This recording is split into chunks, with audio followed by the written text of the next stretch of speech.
All right, guys, welcome back to episode number 10 of the new travel podcast. It's been a while since I've done one of these, but we're going to start up, I guess, with season 2, you could call it, of the new travel podcast. And I think there's no better guest to have than an old friend of mine, Jon Barr. Jon, welcome.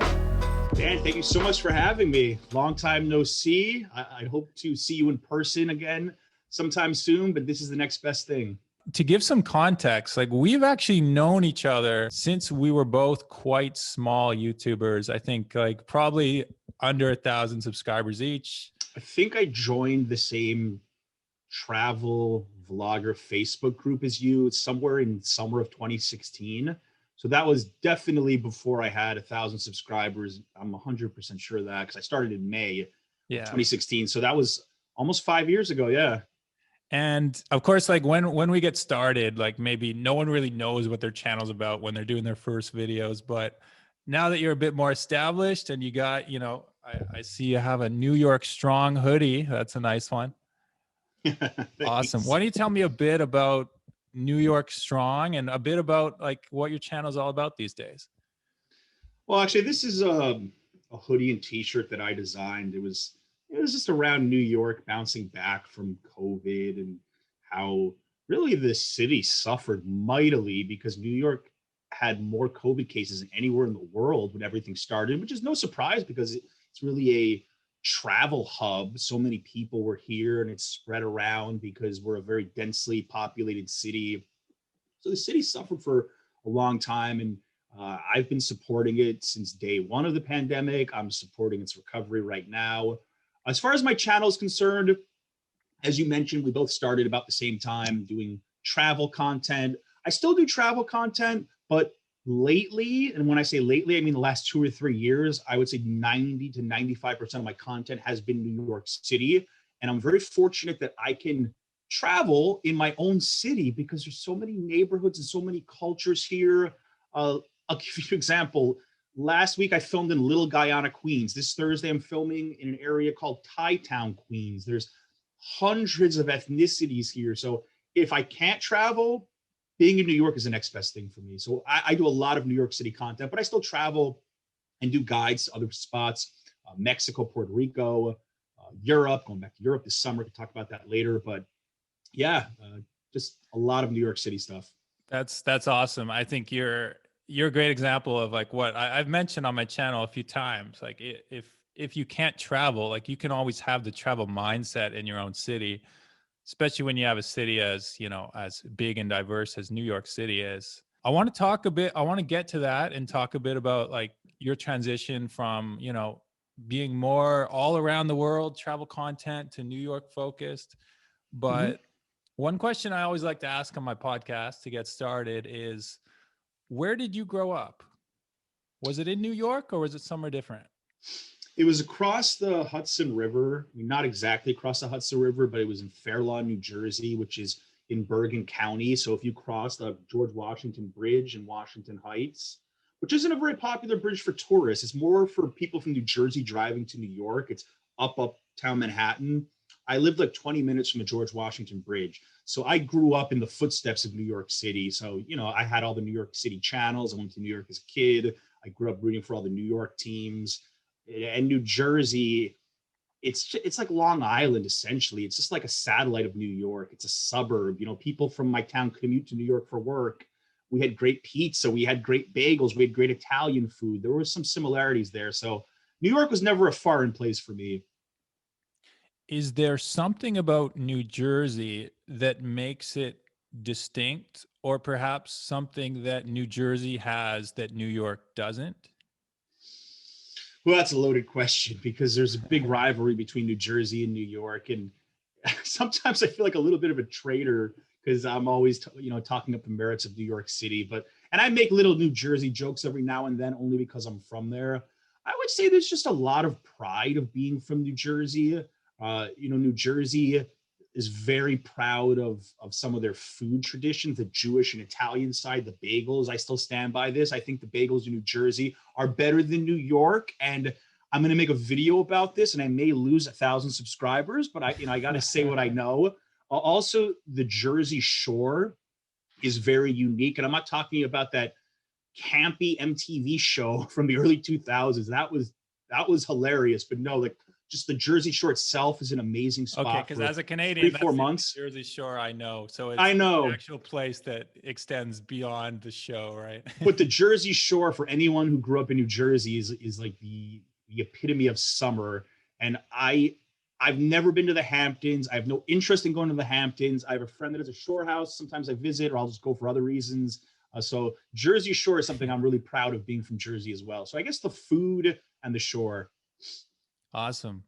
And so when you were young, let's say when you're, you know, let's say before you moved to New York itself, or however you want to interpret young as being, did you Mhm. travel a lot? Was travel a big part of your life growing up?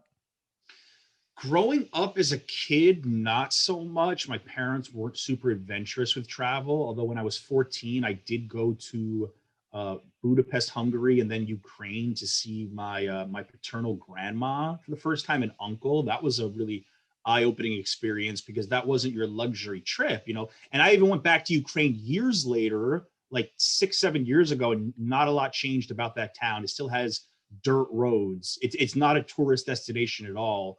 Oh, wow. But generally speaking, I didn't travel all that much until I became a broadcaster. And then I was traveling with minor league baseball teams all around the United States. So I went to so many different places. Like I worked in Vermont, I saw all of New England, I worked in Texas, I saw the southern US, I worked in Great Falls, Montana, I saw the Great Plains. So that opened my eyes up to travel a bit, doing that as a job. No, and my job wasn't to travel, but I still got to hang out in these cities. But I was not a avid traveler till maybe like 2009, 2010. Right before I moved to New York, I started to travel more. And then when I moved to New York, I really began to travel a lot. That's interesting. Did you find you mentioned that you know, as a broadcaster, you got to get to the cities a little bit and see some things. Did you find that you were able to, like, did you have the time to experience the differences in these cities, or were you kind of like, you know, you hear of like rock musicians who you're going from city to city, but like you're mostly seeing the hotel, you're mostly just eating takeout. What was that experience like? Probably more like on the rock star side. Like, yeah, you get to go out with the players to the bars. Yeah. So there was that. And the games would start at usually 7 o'clock. So you didn't have to be on the team bus till like 3 o'clock, 4 o'clock. So whatever you did from 10, 11 p.m. until the next day was your free time. So there were times I would just walk around these random cities in the US, which I thought was neat. I mean, we didn't go anywhere that exotic. We didn't go to huge US cities, really. The Mm. exception, I think, of like St. Paul and the Dallas area we did. But, I didn't get to go to Paris or London or anything like that.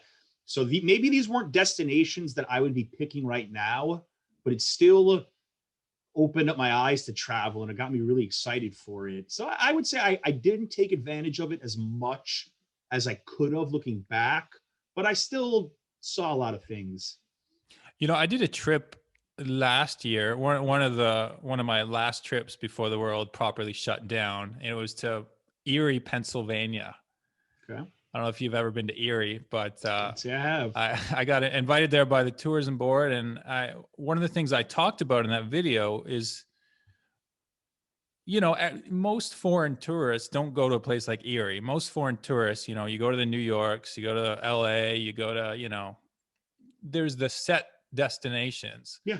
But then you get to a town like Erie and you see a different side of a country. You know, you see a side of like how, I don't want to say it's more American, because of course New York is also like, it's as American as it can get in some ways, but you see a different side of the country and you see like, you know, this is how everyday folk who don't really make it on the tourism ads live. So I find it's interesting. It's just kind of my own experience. It's interesting to see both sides, you know, see the popular destinations, but every once in a while throw in like an Erie, Pennsylvania, just to be like, what's really going on in this country, you know? Well, I'll tell you, I saw more places like Erie, Pennsylvania than I did Los Angeles when I was broadcasting. I went to tons of Yeah. small cities like that. I don't know, your Casper, Wyoming's, Billings, Montana, Shreveport, Louisiana, places a lot of foreigners have definitely never heard of, and I'm thinking even some Americans haven't heard of. I completely get what you're saying. And there is something to walking around a small town, even just doing travel domestically in the US. I went to New Hampshire last summer. I went to Keene, New Hampshire, walking around this beautiful town. I'm like, this is great. You know, you don't have to go thousands of miles away to Europe to have a good experience. You started off as a broadcaster. You said by around 2009, 2010, you were getting your travel horizons were expanding. You started to travel, and then it would be a few more years before you started making YouTube content, of course. Mm-hmm. But take me back to that point when you were first starting your channel. Like, what was going through your mind? What inspired that? So I left broadcasting approximately May 2015. That was the last game I ever did was a high school lacrosse game for this TV station, which now doesn't exist, I believe, MSG Varsity. It was like MSG, which is a huge sports channel. They Yeah. had a high school variation of it. So I worked for them for my last 3 years. I got to a point where, let's see, it was 2015. So I was 30. And I don't know if that was some kind of a number for me, but I thought to myself, okay, 30, if you're not seeing headway in your career, do you really want to continue with this? And I had this potential opportunity to broadcast nationally for a basketball conference in the Midwest. They even sent me the schedule of games. Like, what games are you available for? I got really excited. And then somewhere in June, the guy said, I'm sorry, but we don't have the space to take you this season. And I thought to myself, do you really want to do another season of high school sports? Is this really something you want to do? And I thought, no, I'm going to take time off. I'm going to see if I miss this. And if I don't miss it, then I'm not coming back. And I took off a year. I honestly didn't miss it. That was a very strange year for me. And then fast forward to the next spring. And I have a girlfriend at this point, Adriana, now my wife. And we were planning to Hashtag Team Adriana. Hashtag Team Adriana. Yeah, exactly. Good call. So we were planning to continue our relationship. She was an au pair, a nanny in New Jersey. And we met in New York and we were going out and she had to go back to Mexico. And I said, I was actually laying down next to her like one morning in bed and I said, all right, so listen, I want to go to Spain. I never told this story actually. I said, I want to go to Spain this summer for a few months. Would you like to come with me? Yeah, let's do it. She didn't even hesitate. I thought she'd be like, maybe. Wow. Yeah, I'm like, okay, she's in, good. So I already had this trip planned with her.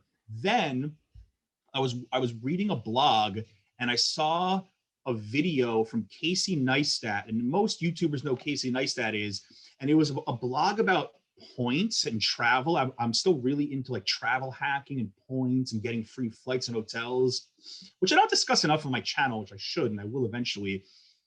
And it said, this YouTuber lost his status with JetBlue and he's upset. And it was showing Casey Neistat at the airport, like typical Casey Neistat style, sunglasses on, looking at the camera. He was sitting on the conveyor belt where the bags were coming. And I'm like, oh my God, what is this guy doing? This is great. Like, look, he's going on the airplane with a camera and saying, first. I'm like, oh, this is so cool. He completely enthralled me. And I thought I could do this. I'm going to Spain. I need something creative. Why don't I create a vlog about living in Spain, about traveling? So he got the spark and I was really obsessed with him. And then I got the equipment and I practiced. And then my first vlog ever, and it's still on my channel, was me leaving New York to travel to Madrid. It's a terrible vlog, but it's still there if anyone wants to watch. And that was where it started. And here I am almost 5 years later. That's so funny. Yeah, I was also inspired to some degree by Casey Neistat. I think he's like the godfather of a whole generation in some ways. Really is. At least of travel content. A lot of people think it's Anthony Bourdain. I get asked that sometimes. Let me guess, Anthony Bourdain. I said, I actually didn't watch Anthony Bourdain much till very late in his life. And now I watch him a lot more. And unfortunately, he passed away. But I was just watching him last night and he's a real inspiration. I wish I watched him sooner. Because Casey Neistat really wasn't a travel vlogger, in my opinion. He was more of a daily vlogger. It was more, this is my life. This is what I'm doing. And he had a very interesting life. There's a lot of people whose lives aren't so interesting. I don't know if their channel would have been so cool, but because it was what he was up to, it was a great, great vlog. I mean, we're jumping ahead a bit in your story, but I've noticed that you have also upped the production quality and got a bit more cinematic recently. Has that been intentional? Do you like, how do you see your progress? Are you always trying to get the cinematics more? Are you trying to always get the information more? What's a great video for you these days? That's a complex question. Let me tell you. So I felt like my channel actually was getting a little bit stale for the maybe last year. Mm, I've made a couple of changes in the last year or two. For one, I have a camera guy. Now we don't work together every video, but lately we're working together like 80 or 90% of the videos. So he cool. immediately jumps up my game. He immediately makes me better because I wear a wireless mic with him. He's monitoring the audio. Sometimes I'll tell him what to shoot. Sometimes he just sees good things and he adds it himself. So this is a kid who I actually, if he's watching, what's up, Ben? I met him on the subway. He was a viewer of mine who recognized me, and he's like, "Oh, I go to film school. If you ever want someone to film for you," and I was like, maybe." And then I saw him another time in a meetup I had. He came, and I'm like, "Okay, this really impressed me. This guy wants to work with me," and he's worked with me for almost 2 years now. And gradually, we've done more and more videos together to the point where I actually bring him into the videos now as like a little surprise guest. He has like a cameo moment now in every video, and my viewers are starting to like him. So he brought the production quality up big. And something we're doing now is I just started on my last video actually. He's going to help me edit once a week. And and I'm not saying I'm a bad editor, but I can't do graphics like this guy can. I can't do the things he can, or I can't do it the same speed he can. Like I'm one of those people, I don't want to be stuck 12 hours editing a video that could be edited in 6 because I'm adding Yeah. these crazy effects. He can do it, and he can do it quick. So ideally, after 5 years, I would love to have somebody shooting and editing my stuff. I think if you asked me that question a few years ago, I would have said, no, no way. I need to be in control of everything. But when you realize that there are people out there who can do it better than you, who can film better than you, who can edit better than you, it doesn't take anything away from who you are because you're still on camera. You're still making the final decisions. It's just more polished. And I feel like the YouTube game has stepped up a lot in the last few years, and maybe you can't get away with what you used to be able to get away with 5 years ago. And so, to use a quote, keep up with the Joneses, I think you got to step the production up a little bit. There are people who don't need to do that, but just for me, I want to see what happens if I put my production game up. So it's still a work in progress, but my videos today are definitely way better than they were, let's say, 2 or 3 years ago. I think that's important. I think we all have to evolve as creators. I don't know how you feel about that. So let's talk about this a bit, because that's a very interesting point you bring up. And I've also seen the trend where a lot of channels are getting higher production quality. Like on the one hand, it's going up and up and up. You might have noticed there's a trend of other channels that are like almost completely unedited. And one name that comes to mind is Bald and Bankrupt. I don't know if you've seen that guy, but I know I've watched this stuff. I know yeah, exactly who you're talking about. famous for going to ex-Soviet countries and sort of this guy's just a massive extrovert, just going around meeting people everywhere he goes. And I don't know what camera he's using, but it's definitely not 4K. It's definitely not always exposed properly. It's just this guy who's, claims that he's obviously bald and he might be bankrupt. I don't know, but he's going around showing I guess the local experience. So like there's these two things happening, right? There's people who are upping the production quality, and then there's people who are not concerned at all, and you see both of them growing. So it's something I've wondered myself about. I think it is possible to go too far, and I don't want to bash this company because they do a good job with other things, but like to become a Yeah. BuzzFeed video where it's really Mm. clickbaity and you bite the food and there's like a little graphic next to your face, like ding, ding, like, that sort. I won't do that. That's too cheesy for me. I understand it works for a certain audience. It's good for like quick cuts. You actually said something there about Bald and Bankrupt, which I think is very important. I think the people that can get away with the raw content, and I'll give you a few names: Gabriel Traveler. There's a great YouTuber named Peter Santinello, who I discovered through some Hasidic Jewish content he did, and I worked with the same guy he worked with. You said one thing that was really big: extroverted.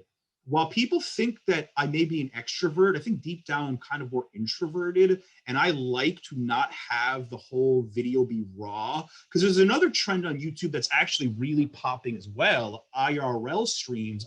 There's like 10 live streamers in New York City. They just walk the streets, Oh wow. unedited, and some of them, like my good friend Action Kid, they have like 300,000 subscribers. That's exactly the way you were discussing it. But someone like Baldwin Bankrupt, he's so interesting, he's so entertaining, and he's so good at talking to strangers all the time that it's just really tough to take your eyes off of it. I think if you film me nonstop the way he does, there would just be boring moments and I would feel too much pressure to perform, which is why I like the edited style better, because I could tell my camera guy, okay, let's set you up here and I'll walk through here. Okay, let's get this interview ready. Oh, the noise here is not good. I prefer to be a little bit more in control of the production. So I think it just depends on the creator. I think there's some people who could walk around Mexico City, could walk around like Baldwin Bankrupt in that market that most people won't go to, and make friends and be entertaining. And there's people like me who would prefer to have things. I'm not saying I need permission to film, but I prefer to be a little bit more in control of what is actually going to make the video and not just let it go and have it be completely raw. Like I'm still relatively new to this whole podcast thing. So in some sense, like I'm reliving that experience. Like 5 years ago, we were both new to YouTube, just trying to be like, hey, what is this? We got to figure this out. I'm like kind of living that journey again by starting a podcast and being like, how should I do the intro? Should I do a long, like detailed intro where I say everything about Jon Barr's history that I know? Should I do a bunch of research for these questions and try and get like the perfect question for everything? Or should I just hang out and talk like friends? Because there's definitely an audience for both. Like I don't know if you listen to a lot of podcasts. I'm really into podcasts I don't recently. listen to a ton of Yeah. them, but my wife, for example, she told me she's pretty much stopped watching YouTube and all she does is listen to podcasts because she can do her artwork while she's listening and she can do stuff around the house. Yeah. I get it. YouTube requires more attention. A podcast is a lot more portable. Yeah, I love being on podcasts.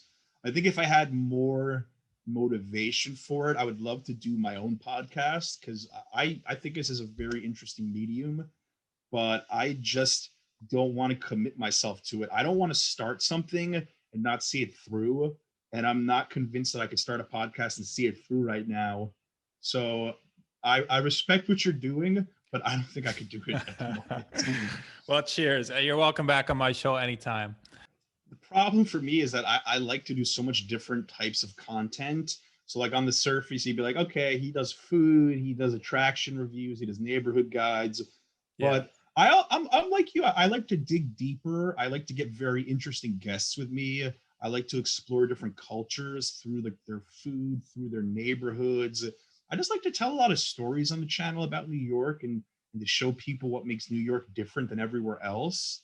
I think deep down, that's what drives me is just showing what makes New York unique, or if I travel, like what makes that spot different.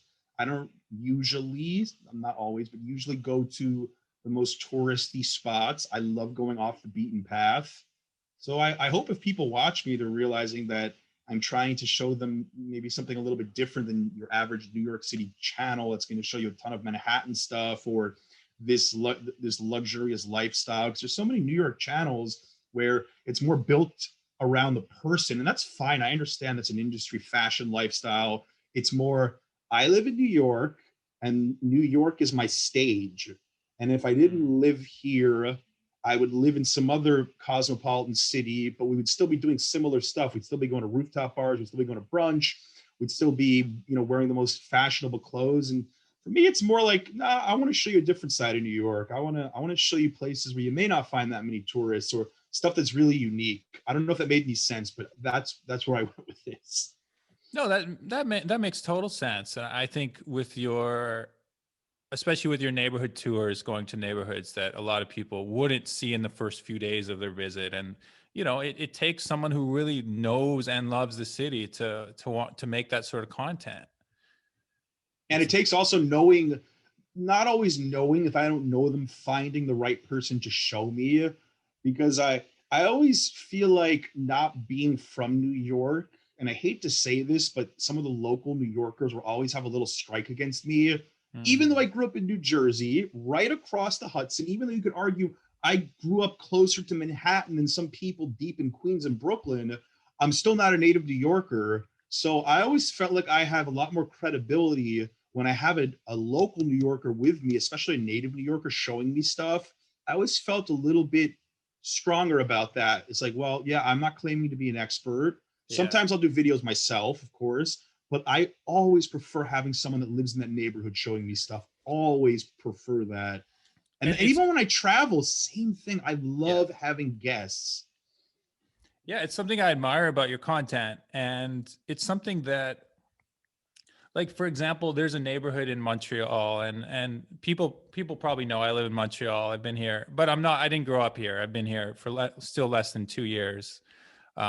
And there's neighborhoods of the city that I'd like to make content around, but I don't feel like I'm not an authority there yet. I could do a first impressions video where I'm just walking around like, oh, look at this coffee shop. Isn't that cool?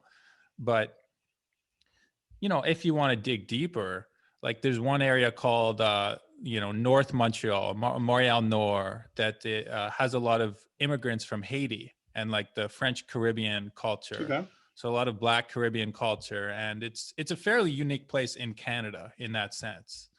Um, I'd love to do a video exploring that neighborhood and showing like, this is something you might not expect in Montreal. The tourists probably won't see, but like, what's it like for people living in Montreal, in the north of Montreal?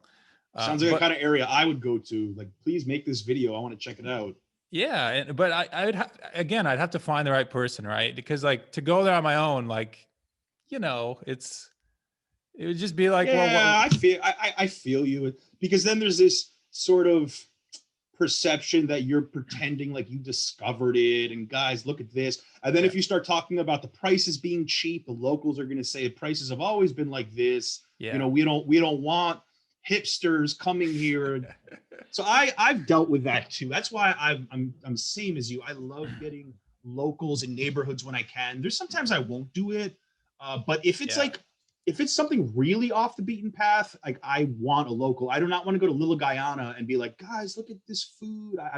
I'm so happy that I had the perfect guest for my last video. So I'm completely with you, and I think we think the same. We would make similar style content. You in Montreal, and I completely support you doing those kind of yeah. videos. I think they're gonna impress you a lot by how well they do. And so how do you go about finding the right person? Is that more a matter of you reaching out to people, trying to find someone who is in that niche, or do they sometimes reach out to you? How do the best collaborations work in your history? Usually I reach out to them because either I have a contact with them, but not always. I'll give you some examples. Here's a little trick for you, especially, or any other YouTuber who wants to make neighborhood content. Search YouTube. Have there been videos made about this neighborhood? If so, who did they use? I have at least 2 or 3 times found someone on another channel. It's actually three, 4 times. I find this person on the other channel. I watch them like, okay, clearly they know this neighborhood. Their Instagram is there. I'll hit them up. And 9 times out of 10, they say, yeah, let's do it, because they have pride for their neighborhood. So I would look up Instagram, I would look up YouTube, see are there any people in that community who are really promoting it a lot. Other ways are if I have friends and they live somewhere. Like I have a friend named Evan. He grew up in Harlem. I've made 2 Harlem videos with him. That was easy because I knew he grew up there. Or people that I just know from New York. Sometimes they'll know someone. I had a friend who knew a girl who grew up in Washington Heights. She was Dominican, and he was a fellow YouTuber. He set me up, was an amazing video. So it's a mix of things. Sometimes you have to look for it. Sometimes it's just right there. And sometimes you have to ask someone if they know anybody. I don't know if I've ever had someone contact me randomly and say, hey, I want to take you through this neighborhood. You know what I have? And I'm going to make a video with them in the next few months. That's the rarest. Maybe you have to get to a really high level for that. I don't know. But usually I'm reaching out. But I've been very happy with who I've worked with. I don't think I've really made any mistakes on my co-hosts. That's such an like it sounds kind of obvious, but it's such a good point to like just search on YouTube and like for the sort of video or content you'd like to make and see who's already made it, because people sometimes forget, like, well, YouTube is like a master search engine. The answer is all right there in a sense. But you could also do what Anthony Bourdain used to do. This would be an option. Contact the local business owners and say, hey, I want to feature your business. Yeah. Let's do an interview. And maybe if you're lucky, one of them will come for a walk with you as well, or suggest somebody to do it. I haven't tried that yet, but I think if I was desperate, really wanted to cover an area, I would write all of them on like Instagram. I want to do a video about your neighborhood. Who should I talk to? Or do you want to talk to me? And especially somewhere like Montreal, which I can't imagine is getting that much attention. Even like small neighborhoods in New York aren't getting that much attention. I think you would easily find someone if you tried. Yeah, there's this misconception that like new YouTubers have, that YouTube is like oversaturated or it's all been done before. But like maybe those first impressions, like first day in New York video, have all been done before. But Yeah. I think what you're getting at is like, actually it's still early days. Like there's a lot of, if you think of each topic as like real estate, like there's a lot of untouched real estate on YouTube. Oh yeah. I mean, Like how many Montreal guides are there? I don't even know. I mean, that's one thing to do, like a top 10 things to do in Montreal, which you should do if I was you. Yeah. But there's like I mean, as someone who's been to Montreal 3 or 4 times, and I know you wanted to talk about this topic a little bit. Yeah, Montreal versus New York. Let's get into it. I don't want to say versus New York. I want to say like battle of the century. I want to talk about how they're similar in some ways and very different. But I think doing Montreal stuff really will open you up to a lot of people, because I think Montreal's a pretty popular tourist destination in its own right. And nothing against Toronto, but I would much rather go to Montreal for a trip. Yeah, well, that's what Montrealers want to hear, that Montreal is better than Toronto. That's music to our ears over here. Well, I think the issue for me is nothing against Toronto. It just always reminded me of New York a lot. Like, yes, everything about it, right? It really reminds me of New York, which is perfectly fine. But I live in New York. Montreal to me is like going to Europe. At least I don't know if you feel that way, but for me, it feels more like going to Europe. I wanted to make a video that talks about how, to me, Montreal is a mix between a place like New York City and a place like Paris. Mm-hmm. And it might sound like kind of obvious, like, okay, well, they speak French, so you're going to say they're like Paris, or there are East Coast big cities, so you're going to say it's like New York. But I think it's deeper than that. I think and I don't know New York too well, but I spent some time in Paris, and there's a certain just the way people live their life, the way people like to just sit outside and have picnics in the park for a long time. And that's just a traditional way to spend your weekend. That's a big part of the culture here in Montreal that haven't made it to other cities in Canada so much. And there's just certain, you get a vibe from a city, and I get a vibe from parts of Montreal that remind me of Brooklyn. Maybe it's just the old red brick buildings and stuff like that. Yeah. But yeah, I think there's a lot to this city that people haven't discovered, and even Canadians haven't discovered. Like, to be fair, a lot of English speaking Canadians are still like, oh, Montreal, like, don't they speak French there? I couldn't go there. But that's just those are the same people who never go to Mexico City because they're like, well, they speak Spanish, I could never go there. I think it's just, you got to switch your mindset. You got to realize, if you want to make it happen, you can go anywhere.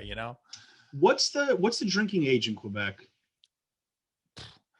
Good question. 19, I mean, 18? I'm old enough, so I don't worry too much. But I think it's either 18 or 19.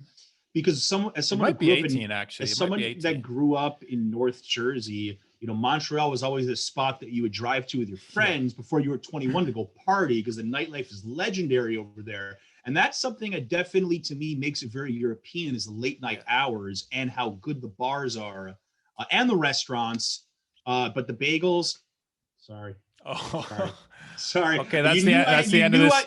That's the end of this podcast. Someone that grew up in New Jersey, which I think we have the best bagels, is like, how do I put this? Bagels in Montreal versus New York, it's like two completely different things. It's like the Montreal bagel is sweeter, smaller.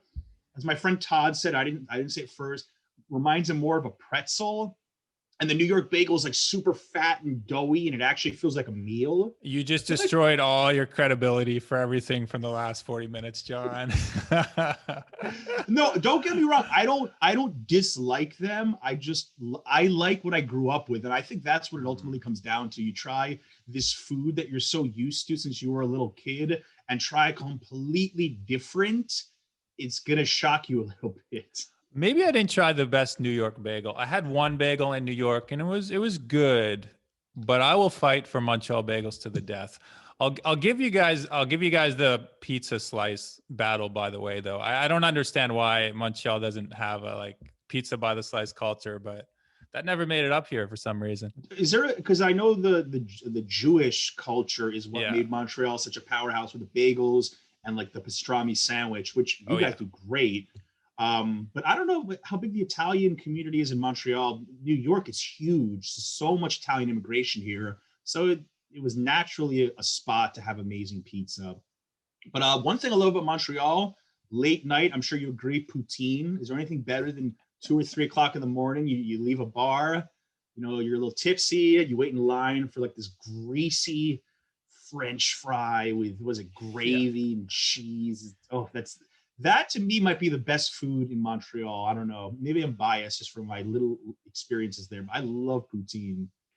Yeah, it's something that like some people see the picture and they're like, "What is that?" But then once you taste it, you begin to understand.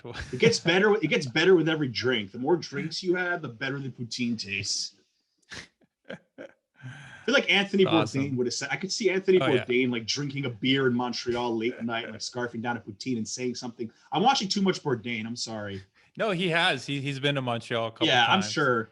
He loved he loved Yeah. traveling to France. He loved that culture. So I'm sure he was a huge fan of Montreal.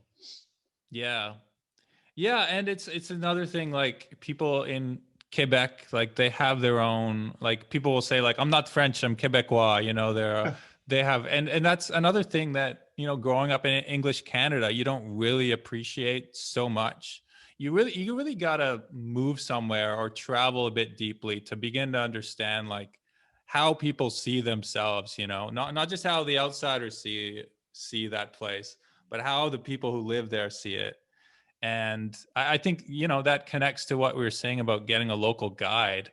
Like if you're going to go Yeah. to a neighborhood, you can share some thoughts about how you see it as an outsider, but you really want to get that inside perspective to make some really insightful content. Well, I would actually say, and I'm not saying this, it would be too strong of me to say this is a problem with travel vlogging in general, that so many videos are just the foreign perspective of, look, we're this couple from the United States and Yeah. we're in Greece, we're in Malta. Oh my God, this reminds me of this. It's like the same video played over and over again. And there's value to it because you want to see the place. But like, how many travel vloggers, and I'm not saying I'm better or you're better for having guests, but how many Mm. of them actively seek local guests? For TV shows, yes, but for YouTube videos, I don't see it that often. That's why I love doing it. I think it's something that's really untapped on YouTube, is bringing on local guests wherever you are for any content. I just don't see it enough. And that's what really gets me going. It's like, wow, you've got this host, but you also have this person who has this perspective, and seeing that mixed together is great. Like that instantly gives a channel credibility for me. Yeah, anytime I've been filming and talking with people, it's always fun to do. I'm always glad I did it. But yeah, yeah, maybe it's just, I mean, you definitely do it more than I do. And I think for myself, maybe it's just a bit of, oh, I don't know. Maybe it's like a bit of, or at least for new travel bloggers, I almost call it laziness, but I don't think it's laziness. I think it's more like maybe a lack of confidence in being like, who am I to invite these people onto my show? Because That's true. like It's true. you might have had that experience. Like I remember when my channel hit like 50,000 subs or whatever. Like I still thought of it as a very small channel because it all can happen like so quickly sometimes, right? So like Yeah. in your mind, I'm still like I'm still the guy who like doesn't really know how to edit and like doesn't really know what I'm Yeah. doing. But from the outside, someone else could see that and be like, "Oh my God, they got 50,000 locals like caring about what they're doing. This is a professional." So it's a bit of a mindset change to be like, you know what, I'm going to hire a camera guy. I'm going to go find local guests. I'm going to up this production. And you really got to believe in yourself before other people can I get there think that too. I think that for me, this wasn't something that happened overnight. There wasn't one day in May of like 2019 I said, okay, camera guy, editor, local guest, channel overhaul. It was very Yeah. slow. It was more like I kind of got bored of just doing a lot of content myself. And I thought, can I find people to do these videos? I still do videos myself or just with my wife. It's not all the time. And it can be difficult to line people up or to actually find these guests. I just think it's something interesting that other channels should try to implement from time to time. But it's you know, it's not necessarily a requirement. You said something interesting to me that I actually would love to discuss with you as a question. Sure. So, I mean, you have over 100,000 subscribers. You're like 150, something like that. Just hit 150 recently. Yeah. Congratulations. Thanks, man. So I feel like subscribers in a way on YouTube are more of an ego metric. Don't get me wrong, like brand deals can happen because Yeah. you have a lot of subscribers and people see your subscriber count when they watch your video and they're automatically impressed.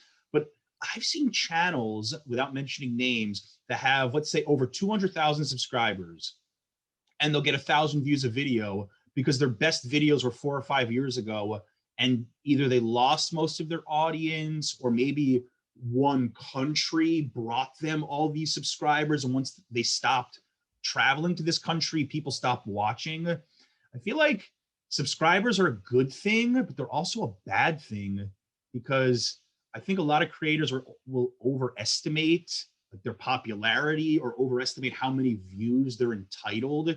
And yet you see some channels with 20, I say there's one channel, I'm not going to say where she is, she's in a US city, 29,000 subscribers.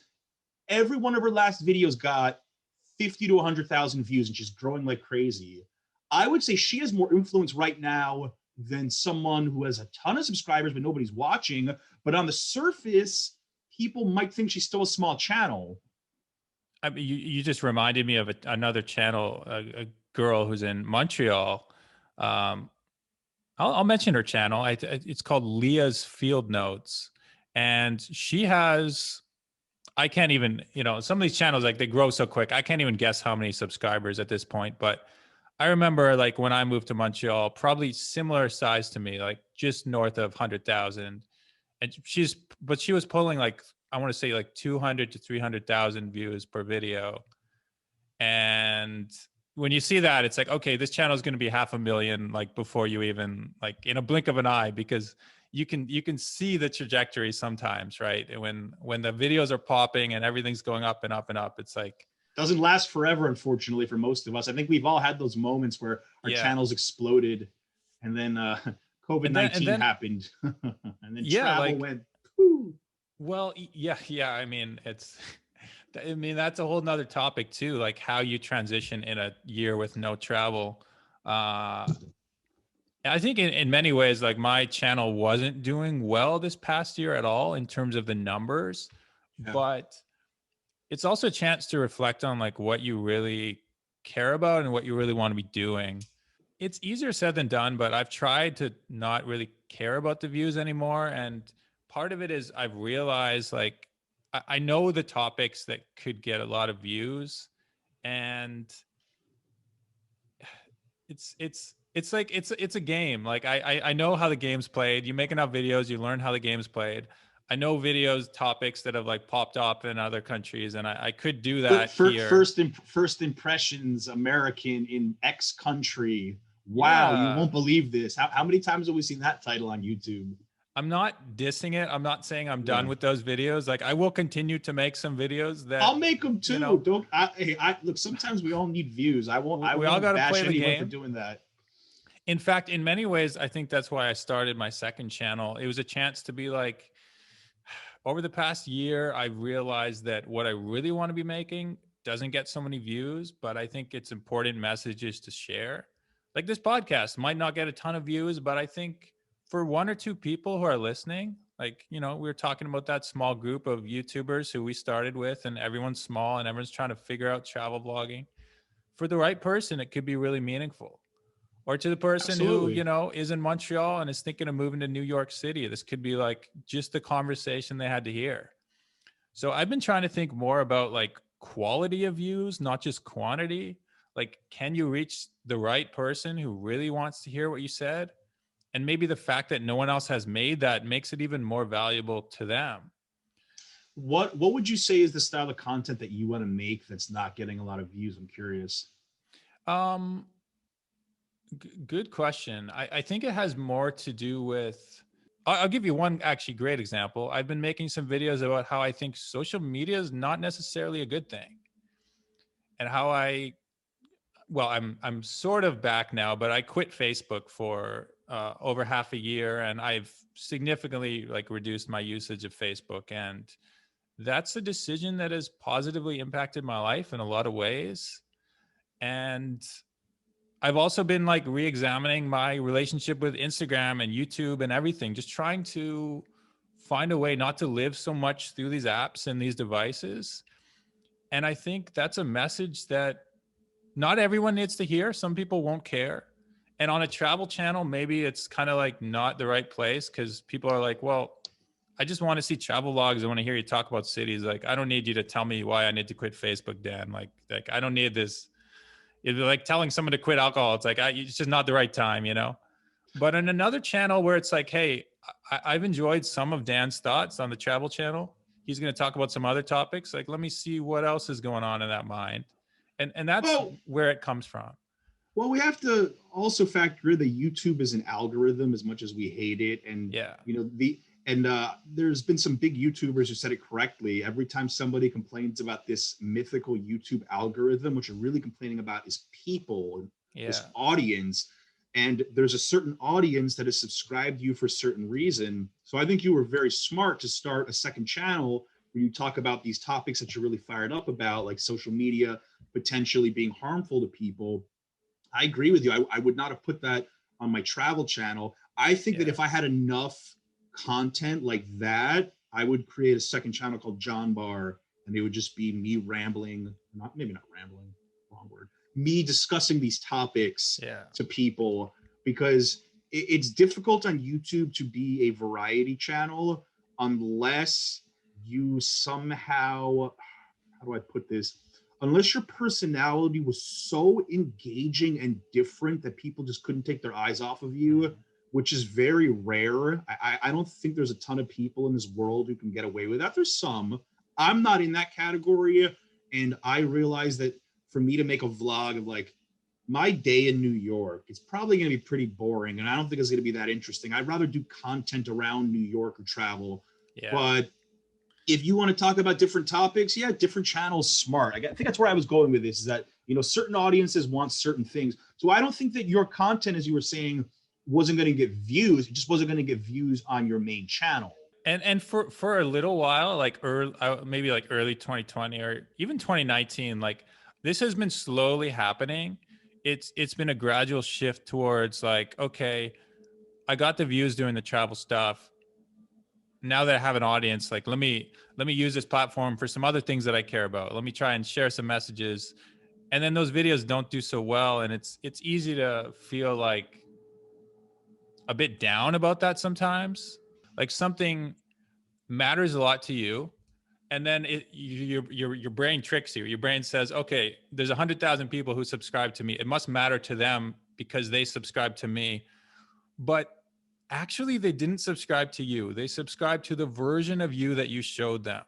They subscribed to the Dan Weinberg who walked around like smiling and showing travel videos and being like, isn't the world cool? Like, look at these different places. And now I want to say like, hey, here's a Black Lives Matter protest in Montreal. Like this Yeah. is interesting to me. Like, not to get super political or whatever, but like, hey, like people should see this. I'm here. Of I'm a course. cameraman. I want to film this. I want to like film this historic moment, or like COVID lockdown stuff. I want to show this moment and like show what's going on. Uh, but not everyone wants that. And not everyone needs that on a travel channel. So No. I've kind of realized like there's different sides of myself, but I didn't grow the new travel as like myself. I grew it as a travel channel. So if I want to make myself, I kind of need to start from the ground up and build a new audience and a new channel. because there are some people who might really like seeing a whatever social media rant or a protest or whatever, but they don't care about the random travel stuff. And then there's some people who really care about the random travel stuff, but they don't want to see that other stuff. So it's like, by making them separate worlds, they can both grow. By putting them Yeah. together, they're kind of like fighting each other. Like, what's this channel really about? YouTube doesn't like that. YouTube wants to put you in a little box and have you do just one thing. And if you really think about it, some of the most successful channels do one or two things and they do it really well and they make a lot of money doing it. And then in the end, they realize it's a business. And if they want this business to grow, they have to do X type of content. And if they want to do Y type of content, start a podcast, do a second channel. You're doing it right. I think what you realized is something that every new YouTuber needs to hear is that people may subscribe to you for just one thing. And if you stop doing that one thing, they're going to leave so quick, you won't even know it hit you. I mean, my prime example from a few years ago, I always use this as my example. I would say it's when I lost that YouTube innocence, when I thought just like you of, they subscribe to me because they love me. They don't care where I am. They just want to see Jon Barr, the Barrio. I was in Mexico for 4 months, and after 2 months, I really started to grow. I had a few videos go viral, most notably my bus video, which I almost didn't film. I think a hack for everybody watching this: any country you go to, do a video taking the bus overnight. 100,000 views, money back. So I did a bunch of videos in Mexico that went viral, spent 2 months in Guadalajara. I'm like, look, I'm at, I don't know, 20, 30, 40,000 subscribers. Of that, 20,000 are probably from Mexico or Americans who have interest in Mexico. That's a huge audience I knew nothing about. They exist. So I leave, I go back to New York. I make a couple of weeks of content in New York. The views start to go down. Then I go to Japan for a month. Going from Mexico to Japan is such a huge change. I think Mexico to New York, some people will be cool with because there's still some Latino culture. People have family in New York. Same continent, you know. Same continent. People visit New York from Mexico a lot. I have viewers, and now I have more viewers in Mexico who want to travel to New York than ever knew me from my Mexico content. I never thought I would say that, but it's true. That's funny. So I go to Japan, and I somehow never forgot this. I was in an Airbnb in Kyoto, and I published some video about Japan, and I went to sleep. And whatever the math worked out to, I woke up the next day and it was 24 hours after I published, and the video got 250 views. And I'm like, how is this possible, YouTube? I have 30,000 subscribers. 1 month ago, I was getting 10 to 20,000 views a video, and I have woke up to 250 views. Like, is YouTube broken? Are my notifications not going out? And I put something on my community tab. I said, just want to check, are you guys still getting notified about my videos? And then someone commented, yeah, maybe we're just not all interested in your Japan content. Sorry. And I'm like, he just spoke for the majority without even realizing it. I'm like, yep. You know, you can get one audience that wants to see one thing. And that's the problem with doing travel content. Right there is the problem. Because when I leave New York, I know what type of content to make. I would probably make something that would be more evergreen, like a guide video that people could watch over time, rather than, I don't know, something that maybe would appease more like the locals. Again, it depends on the place. But when I leave New York, I almost guarantee you, with few exceptions, the video is going to be 50, 60, 70% less views in the first day. Could do better long term, but now I've at least accepted the fact that I have an audience that likes to see one thing. They, like, for right now, all of my cheap food videos in New York are blowing up. People love that stuff. And I'm aware of it, and I'm going to do more of it. And it's actually great because cheap food is cheap content to make, and it does well. It's like perfect for me. I'm not spending hundreds of dollars at fancy restaurants to make content. I'm getting $3 slices of pizza, and bagels, and little fun things in Queens, and it's doing well. So yeah, you're not Mr. Beast investing like 100 grand into a video. If it flops, you're bankrupt. Actually, the funniest thing ever was my $10 a day challenge video, which was through that Facebook group I created. It has almost 3 million views 4 years later, and someone said, isn't it funny that this guy spent $10 and made thousands of dollars on the video? And I'm like, they're right. I made a video living in New York for $10 a day, and that video made me how much thousands of dollars and got me how many thousands of subscribers. It was the best $10 I ever spent. So that's a good action tip, I think. And I don't know what percentage of my audience like wants to be a travel vlogger, but I think like go ahead and take that idea. Like take $10 and like make a video showing like what you can buy for $10 or something. Whatever city in the world you're in, if you're a brand new channel, like that could be your most viewed content. Because Well, like there's certain ideas, and maybe I shouldn't say every city, but a lot of cities, right? Like it's definitely there's easier certain in New ideas York. that like are just interesting. You're like, what can you But, buy with that? And everyone but can put their own spin on it. Everyone can use that money differently. it's not even just $10. It's when we start talking about cost of living. That's a big topic. You don't Yeah. have to be a travel channel. You could be a fashion channel and go to my wife loves going to thrift stores in Brooklyn. Go to thrift store, show us what $20 gets you at a thrift store in Brooklyn. Show us if you are a fashion person. Show us like a thrift store haul. Show us a Walmart haul. Show us the cost of living where you are. These are almost like lifestyle topics. You don't have to necessarily be a travel person, or you could do the opposite, show like the really expensive stuff. Money in general and comparing money can work on any channel, like any niche. So as a fellow travel vlogger, do you ever feel pressured not to be negative? I don't want to say not to be honest, but not to be negative about certain experiences. Like if you're eating somewhere and you don't like it, would you be more apt to say, oh, this isn't bad? Maybe not get super enthusiastic and A, worry about like ruining a local business's reputation, or B, worry about ruining a country's reputation by saying, I didn't like this city, I didn't like this experience, I didn't like this restaurant. I feel like if you're not from there, it's a lot trickier to be negative and not have local people just attack you. Because I have my experience where I don't know if I regret it because it was the truth. I had a really bad experience in Mexico in this one town near Merida called Progreso. And the mistake we made was we went there when there was a cruise ship. So every hawker was out. And I looked insensitive, saying, like, oh, people were running up to me on the beach, bothering us nonstop to buy stuff. We couldn't walk 2 seconds without someone trying to pull us into their place. It just felt very aggressive, not like the other experiences I had in Mexico. So I said I didn't really like it. And I later learned it was a cruise ship day. I shouldn't have went on a cruise ship day. Locals know better. But that video got so many dislikes. Have you had experiences like that? And what's your take? I'm curious. Oh yeah, it's something I think about a lot. The situations when it causes me the most like anxiety to think about this stuff, like how truthful can I be versus positive and stuff. Where it really causes me issues is when I'm working with someone else, like a tourism board, because in that case, you're sort of like obligated to say good things, right? It's a PR video. Yeah, it's a PR video, but I try to always explain to people like that's not the way the new travel works. Like I one of my guiding principles in this channel has actually been like to be truthful. It's hard to give a quick example, but like I try to be honest. I try to treat the audience like they're my friends, and like if something was off, they deserve to know.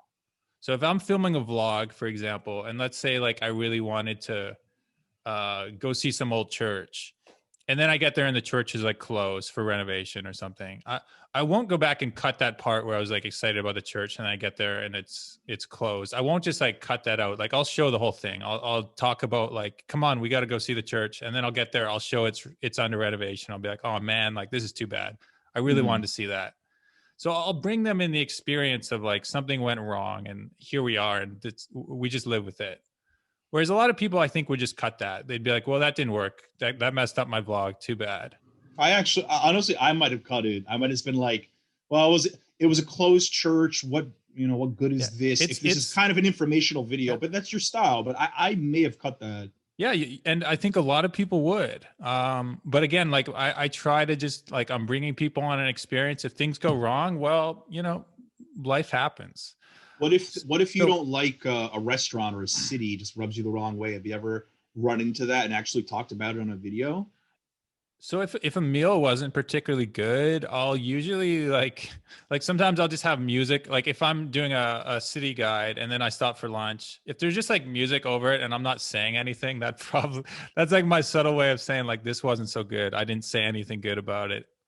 I have pointed out when I think the price is kind of a ripoff. Like I've had meals where I come out and I say like, It's yeah, tourist price. great sandwich, but like $12. Are you kidding me or something? And I'll make a Sounds like bit New of a York. joke. Yeah. I won't be Yeah. like a complete like never go there. I don't tell someone not to go somewhere, but Yeah. um, but I will give an example of what you're talking about. There's a video I filmed that I never shared in Mexico, and it would have been a great video that probably would have got a lot of views. It was at Dia de Muertos in Pátzcuaro, which I don't know if you know Pátzcuaro. It's like this little traditional island that they have No. in Michoacan. So it's like the most traditional place that you can experience Dia de Muertos. Sounds amazing. I want to go. Yeah, well, Or maybe I shouldn't go. Tell me. so I don't want to be rude to any Mexican who could be listening because it's an amazing island. It's a beautiful place. But the evening we went there, and I was with a tour group. This guy had reached out and invited me on this trip to visit a couple of different places, and then our trip ended there at the island. But the night of what was it, like the eve or the day of whatever it was, the big celebration for Dia de Muertos, it was so crowded. It took us 3 hours for our tour bus to get to like the parking spot, and then another like hour and a half waiting to get on the ferry to get there. And then like you're shoulder to shoulder with people. Like it's in these COVID era, it's crazy thinking of how many people. It doesn't sound fun. I can see why you were frustrated. It wasn't, and it's not easy to film something like that. And so it's tough because maybe it's not their fault that they just got built up so much and they couldn't handle that kind of crowd. Well, it was also, I think, with the movie Coco, which had come out a couple of years before. Oh, like, there we go. Yeah. Just it had been getting crazier and crazier. Oh, is that where Coco took place? I don't know if it's where it took place exactly, but it's definitely like, I think Coco was definitely inspired by this place. Okay. It's a beautiful island. I would love to go back when it's not entirely that busy. Like even the day before, I think if the crowd was like half of that amount, it would have been very doable. But again, this wasn't, you know, the guide. He was a great guy. I made a couple other videos with that on that trip, and I just had a talk with him, and I was like, you know, it's dark, it's busy, it's crowded, there's people screaming, and I couldn't be true to myself in that moment. So I didn't share it. And I felt kind of bad because I'd even made a video saying like, look out for my Day of the Dead video coming soon. And a couple people like, where is it? Where is it? But then the days turned to weeks. And like, even like a month later, I was like, I needed to say something about this. But like my honest opinion was like, Mexico, you need to regulate this. You need to limit the number of visitors because it's almost like, it seemed disrespectful to the locals with their traditions who are like actually like honoring their deceased family members. Right. And it's a party. Like all these people are drinking beers and like laughing. And there was too much going on. So even though I could have made a video called like why I didn't like Dia de Muertos at Pátzcuaro, like that would have got a whole bunch of attention from Mexicans. I would have gotten a lot of views for sure. Could have gone viral or whatever. But like, I don't need to be that guy who's like known for like ripping on local traditions or whatever. I want to share a positive image of the world. And if I'm going to say something negative, there has to be a real reason. I have to be like fighting for a good cause or something. I agree with you. It would have just been a random rant video. And I would have done the same. I think I would have done the same thing. Or maybe I would have showed a few highlights somewhere else, but I would not have made a full video if I had a bad experience. It's weird because YouTube is such a personal thing. Like people who watch your videos for a while, they really get to know you. And, you know, with great power comes great responsibility, I guess. I don't know. Like you want to like, good way of putting it. Yeah. You know, could really bash local businesses good. Like sometimes I think we underestimate the power we have to bring businesses money, to bring them customers. Yeah. But at the same time, we probably have the same power to really mess with them too. If we were to go to a place and say, this is the worst pizza in New York City. Even my friend Tal, you've met him, the traveling clat. Mm-hmm. He was smart enough that he tried doing a little series of videos about the worst food in New York. And after he got food poisoning from the worst Indian food in New York, he stopped, which was not to poke fun at him, but it was kind of funny how that happened. And looking back, that he's healthy now.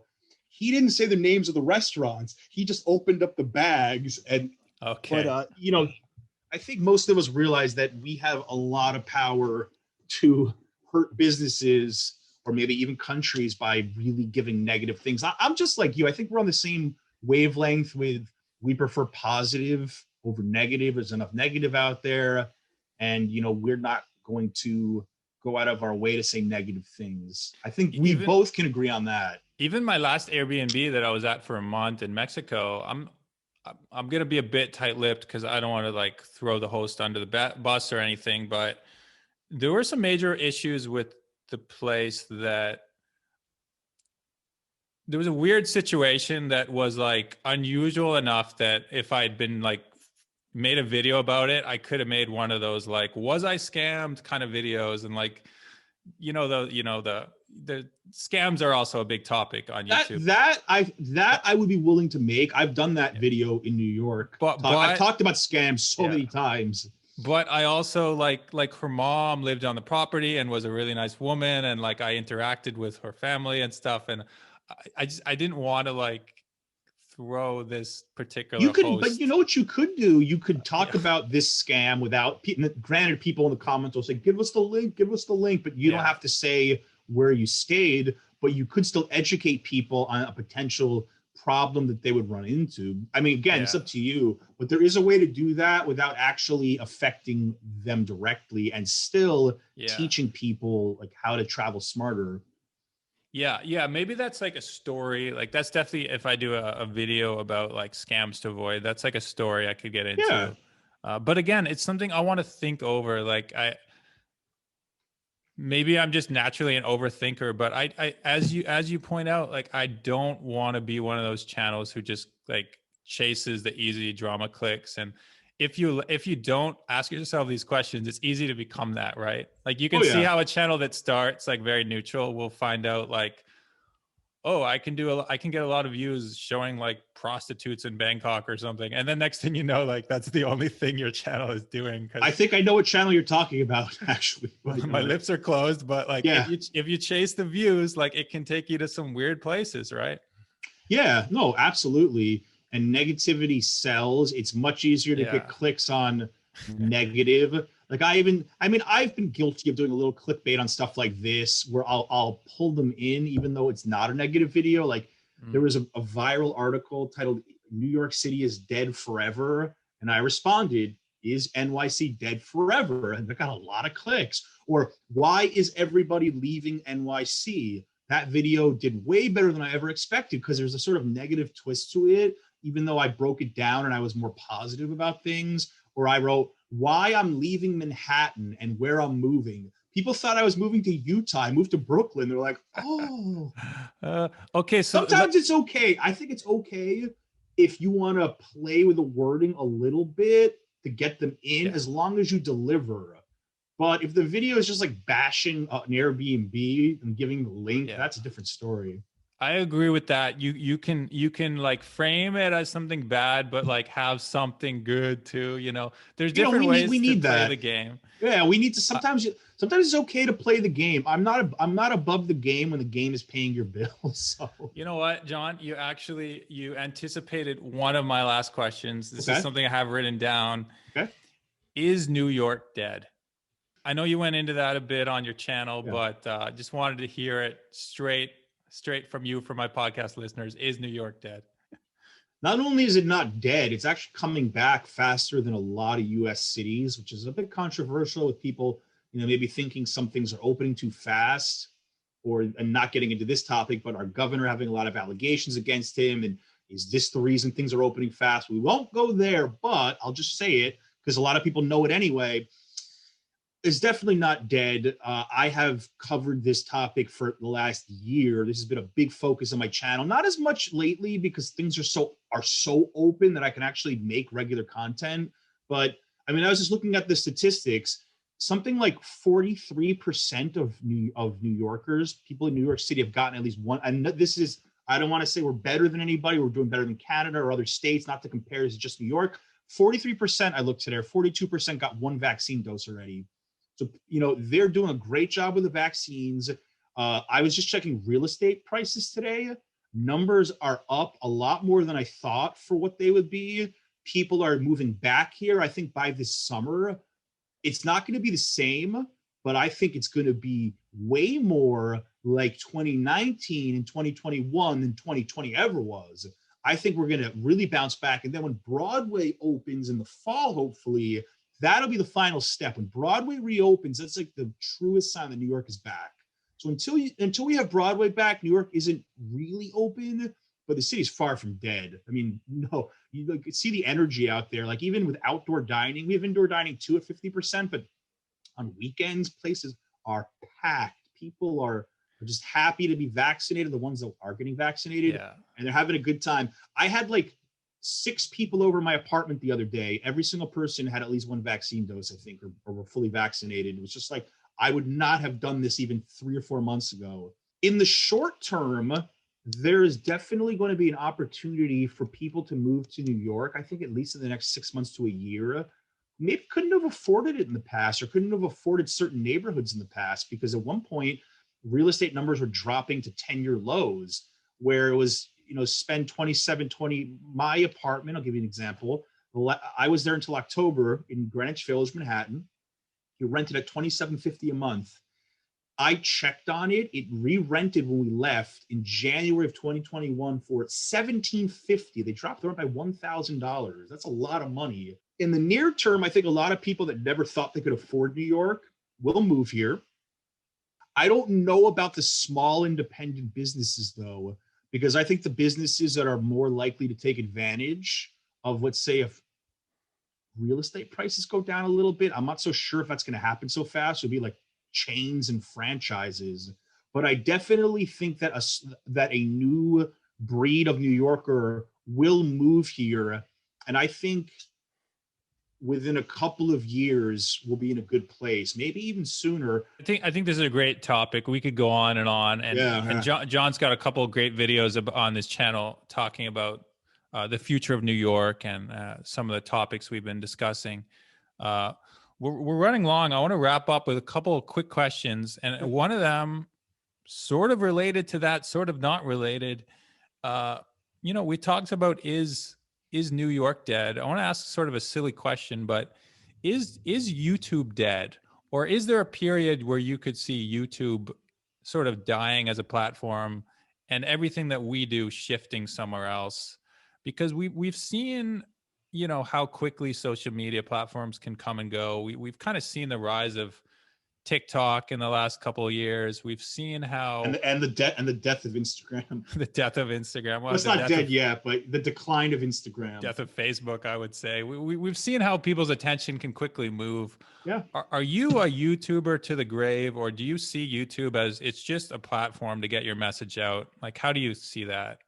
Just a platform to get my message out. Google AdSense may pay me, but YouTube doesn't own me. It's like working for Uber. It's like maybe it's not quite gig economy, but we're freelancers for them. I definitely see the future as short form. I think and this isn't necessarily a good thing, but attention is very expensive now to get people's attention. And if you can tell the same story in 1 minute as you can tell in 10 minutes, I think long term, it may be a more valuable skill to be able to tell a story in 1 minute than it is to do a 15-minute video. To be honest with you, as much as I hate to say it, as much as I'm someone that loves long form content, look at the explosion of TikTok right now. I think that as travel creators, we have to somehow find a way to get our message to all platforms. I'm trying to repurpose videos to TikTok. It's not doing well. I'm not going to lie, because you do YouTube in a different style than you do TikTok. TikTok, the first 3 seconds are everything. YouTube, you probably have 20 seconds to get attention. People are a little more patient with long form videos, but I think short form is the future. And I think the further we go, the more we're going to see it. Maybe TikTok's going to expand to 2 minutes or 3 minutes. I would not put all my eggs in the YouTube basket, even though YouTube by far makes me the most money. I've got my eyes and ears wide open. And I think that long form content will always have a place. People will always want to go sit in a movie theater. People will always want to go put Netflix on or put YouTube on their TV or lie in bed for 20 minutes. But what's the difference between lying in bed for 20 minutes watching one video versus watching 20 videos on TikTok? Some would argue those 20 videos. Let me ask you this. What feels, I don't know if you're a TikTok person. I'm not a huge one either. My wife is. What goes by faster? 20 TikToks that are 1 minute long or one 20-minute YouTube video? Well, I'm not actually on TikTok, but I would guess that the 20 TikToks fly by. That's exactly what most people would say. And that is why I think TikTok can be long form. Yeah. It's just a lot of short pieces of content. So I find it difficult actually to make short form content. I'm used to expanding more, but I really think it's going to become a skill in the next 5 to 10 years to be able to do short form stuff. I find myself watching YouTube shorts like almost reluctantly. Like I don't even want to click on them, but if I see my phone, I'm like, oh, what's this silly like thing? Yeah. Like, oh, it's only 8 seconds. Like, how can you not? It's almost like you don't even have time to. Like with a 20-minute YouTube video, you might spend 8 seconds thinking about, do I really want to watch this? With an 8-second video, it's like, who cares? Just click. Yeah, you're right. What would it be like? The barrier of entry, cost of entry. It's like, it's like a minute. Why not? Not everyone has the time to invest 20 minutes anymore. And then if you sit through I don't know how TikTok ads work. I know they have a lot of ads too, but like a 20-minute YouTube video, a lot of creators they'll jam 6 ads into it too. So people are complaining like, oh, I don't want to watch YouTube anymore. There's too many ads. And YouTube's changing. We're getting paid more. But you know who else is getting paid more? Advertisers. I watch YouTube a lot on my bed on my phone. I used to watch more on my computer, where in the past I feel bad to say this, I had an ad blocker. But now I watch more on my phone because I want creators to make money, because I understand. You know, now I'm seeing double ads all the time. You can't click through them. So you're adding an extra, 2-3 minutes to a 20-minute video because of ads. Like I get creators need to get paid, but sometimes it's getting a little ridiculous. You got to get that YouTube Premium. I'm just gonna have to, yeah. But then, how do you explain the rise in not just podcasting, but also like the streamers that you were talking about, the people streaming New York? It's like there's two things happening. Like the middle ground, the 10-15 minute videos might be losing their place, but everything's getting shorter or longer. I think that what's going on is these are just really fresh pieces of content, like fresh mediums that were out there, but they're just starting to grow in popularity. And I think one reason a lot of these IRL streamers are doing so well is because many people were stuck at home and they wanted to see what the world looked like through their eyes, because you can't edit stuff out on an IRL stream. I think they really blew up. Like my friend Action Kid, he's the biggest New York City IRL streamer. All of his videos get 5, 10, 20, 30, 50,000 views within like a few hours, because he's just walking and narrating, and there's no hiding anything. I think there's always going to be an audience for that, but I think COVID really kind of accelerated this curiosity to see what's going on out there when we're home. All right. Well, speaking of long content, this has been a long piece of content right here. So anyone who's listening on YouTube, leave a comment. Let me know you're out there. Me and Jon, I'd be happy to hear from you guys. Jon, I'm going to wrap up with 2 really quick questions. One of them, since we've been talking about content, do you have any recommendations for the people out there? Any books, movies, or TV shows to keep us all busy, those of us who are still quarantined and stuff? Oof, let me think. Like, what books do I have around here? Anything I want to show you? Or anything good that you've experienced recently? You know, I've actually been reading some of Anthony Bourdain's books for my travel people. If you like his content, he had this really good book that came out where he showed the behind the scenes of his show and a lot of photos and like even advice for travelers. If I could just I think I might have the book here. Is that cool if I get it? Yeah, go for it. So it's a beautiful apartment, by the way. I know you got it not too far away. It's very classy with the wooden doors and everything. I dig it. Oh yeah, we got the brick wall. Yeah, I'm very happy with this apartment after living in like a dungeon for 9 years in Manhattan. So this is just a cool book from Bourdain. It's just like kind of behind the scenes. of filming. Like, you're never gonna, like, I don't know what the heck why he has like a machine gun, but just showing like what the show is really like. If you're a fan of Bourdain and even travel, this is a cool book. And another book that what's the name of that one, John? It's called No Reservations, same as his show. Nice. Same as his show. This is like a good coffee table book. Another book that I'm really into and I've been into for years is like I don't know if you've heard of this, New Earth, Eckhart Tolle. It's about like, spirituality and being present, and sometimes, especially being in a field like social media creation, the ego can be very, very strong in all of us. We all have this perception of, even the way you were saying, how many views we're entitled to, or how much attention we should get, or this video was so good, why is nobody watching? And we overvalue ourselves a little bit. And this book grounds me. It's one of those books where I'll just flip it open, read a passage, and that was the passage I needed. I don't know why. It's like a magical book for me.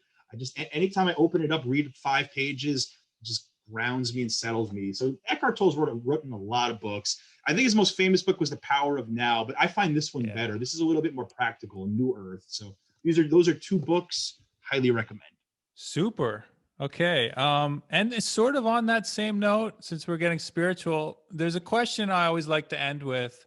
It's kind of a silly question, but I'd love to hear your thoughts. What is the meaning of life, John? To you, wow. what's the meaning of life? I think I would probably need a couple of hours to formulate that. What you should have said was, what's the meaning of life? Go, tell me right now, top of your head. In 8 seconds for TikTok, what's the no?